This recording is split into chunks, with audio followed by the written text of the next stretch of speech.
नमस्कार दोस्तों, मैं आशीष शर्मा आपका स्वागत करता हूं आपके अपने चैनल स्टडी क्यूआर पर।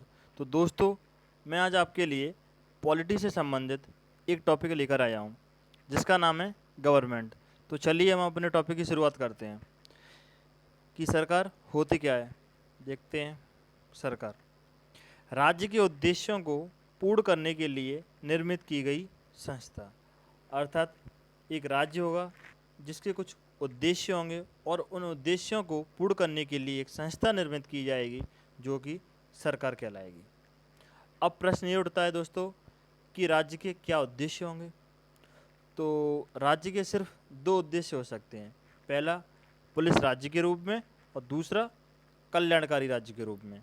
तो पुलिस राज्य के रूप में यानी कि जो शासक वर्ग है वो अपने हित में कार्य करे। दूसरा कल्याणकारी राज्य के रूप में यानी जो शासित वर्ग है यानी कि जिन लोगों पर शासन हो रहा है उनके हित में कार्य करना। तो भारत में देखते हैं कि राज्य का स्वरूप कैसा है। 1947 यानी कि आज़ादी से पहले भारत में राज्य का स्वरूप पुलिस राज्य के रूप में था। लेकिन आज़ादी जैसी हमको आज़ादी मिली और देश आज़ाद हुआ तो हमारे देश में राज्य का जो स्वरूप है वो पुलिस राज्य से सीधा कल्याणकारी राज्य के रूप में परिवर्तित हो गया। तो आपको समझ में आया होगा कि सरकार क्या होती है। यानी कि सरकार का सीधा सीधा अर्थ है कि जो लोग हैं या नागरिक हैं उनके कल्याण के लिए एक निर्मित की गई संस्था है। तो चलिए हम आगे बढ़ते हैं। सरकार के कार्य देखते हैं दोस्तों कि सरकार के क्या कार्य हैं। सरकार के 3 कार्य हैं। पहला कानून बनाना, दूसरा कानून लागू करना, तीसरा कानून के अंतर्गत न्याय देना। तो समझते हैं।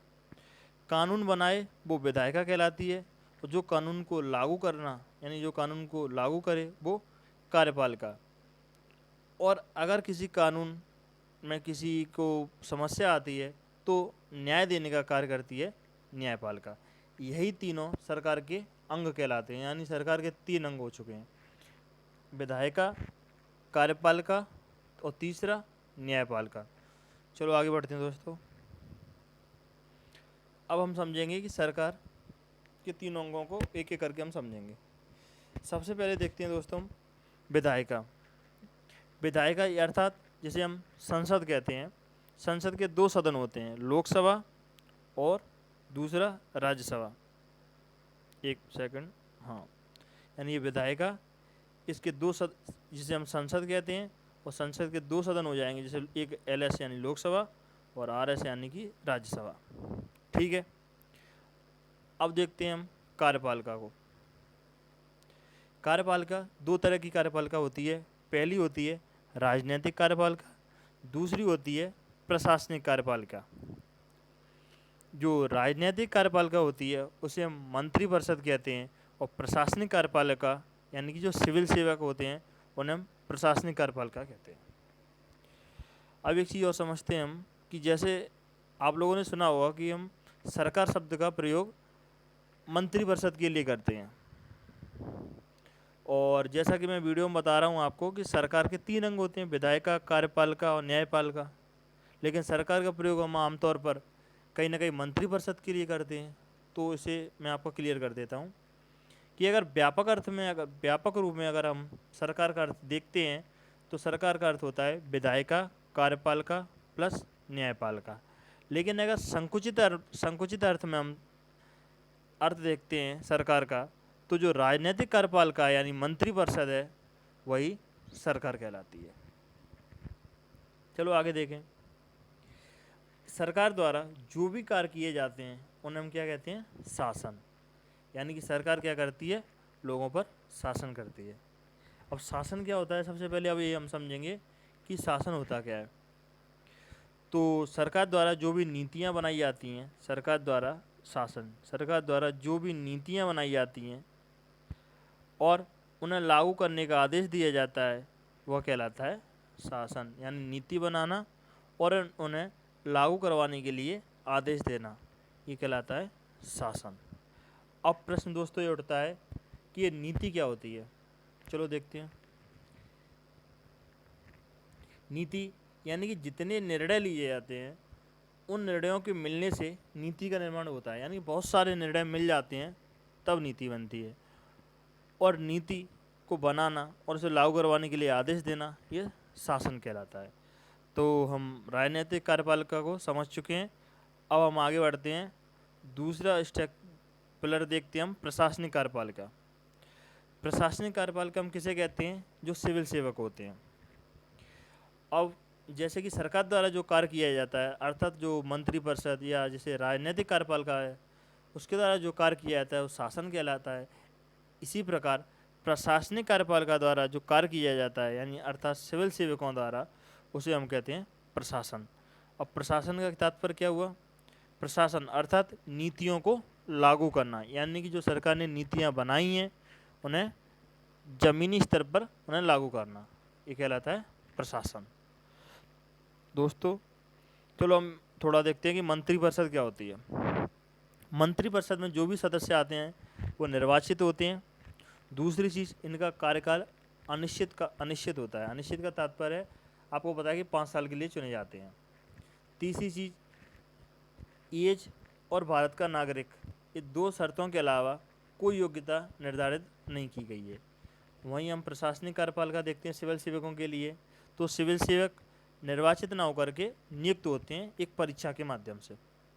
दूसरी चीज़, इनका कार्यकाल क्या होता है? निश्चित कार्यकाल होता है और योग्यता भी इनकी एक निश्चित योग्यता होती है। तो आपको ये समझ में आ गया होगा। चलो एक चीज़ और समझ लेते हैं दोस्तों, जैसे मैंने आपको बताया शासन, तो एक टर्मिनोलॉजी आपने सुनी होगी, सुशासन। सुशासन का मीन्स क्या होता है? गुणवत्तापूर्ण शासन। जिसे हम देख सकते हैं यहाँ पर, सुशासन यानी गुणवत्तापूर्ण शासन। दूसरी टर्मिनोलॉजी हमने सुनने में आती है कुशासन। कुशासन का अर्थ होता है गुणवत्ताहीन शासन। ठीक है, तो हमारा कार्यपालिका क्लियर हुआ। अब तीसरा जो स्ट्रक्चर है न्यायपालिका, तो हम न्यायपालिका को समझते हैं आगे। अगली स्लाइड में देखिए, न्यायपालिका संघ की न्यायपालिका जिसे हम उच्चतम न्यायालय बोलते हैं, और राज्य की न्यायपालिका जिसमें उच्च न्यायालय, अधीनस्थ न्यायालय, यानी जिला स्तर पर जो न्यायालय होते हैं उन्हें अधीनस्थ न्यायालय कहते हैं। और एक स्टेट में उच्च न्यायालय होता है। ठीक है, इसका अगर हम स्ट्रक्चर देखते हैं न्यायालय का, तो जो संघ की कार्यपालिका यानी ये सुप्रीम कोर्ट होता है, और जो राज्यों की न्यायपालिका यानी जिन्हें हाई कोर्ट बोलते हैं, तो सुप्रीम कोर्ट का हाई कोर्ट पर कोई किसी भी प्रकार का प्रशासनिक नियंत्रण नहीं होता है, बल्कि न्यायिक नियंत्रण होता है। यानी कि एक वर्टिकल व्यवस्था बनती है, लेकिन फिर भी वर्टिकल स्ट्रक्चर होने के बाद भी सुप्रीम कोर्ट का हाई कोर्ट पर, यानी जितने भी हाई कोर्ट हैं स्टेटों में या यूटी में, तो उन पर प्रशासनिक नियंत्रण किसी भी प्रकार का सुप्रीम कोर्ट का नहीं है, सिर्फ न्यायिक नियंत्रण है। तो इस प्रकार हमारी जो न्यायपालिका का स्ट्रक्चर बनता है वो कैसा बनता है? एकीकृत संरचना, यानी कि एकीकृत बिल्कुल स्ट्रक्चर बनता है वर्टिकल। तो ये क्लियर हुआ। अब हम आगे का टॉपिक देखते हैं। चलो स्लाइड कंप्लीट हुई। थैंक यू दोस्तों, हमारा टॉपिक क्लियर हो चुका है पूरा। और मैं कल आपके लिए एक नया टॉपिक लेकर आऊँगा जो इस सीरीज़ का आगे का टॉपिक होगा। पहले लेक्चर में हमने राज्य को कवर किया, आज हमने सरकार को कवर किया और सरकार के अंगों, कार्य और राज्य के उद्देश्य के बारे में चर्चा की। कल हम राज्य अर्थात शासन प्रणाली के बारे में चर्चा करेंगे। तो धन्यवाद दोस्तों, जय श्री कृष्णा।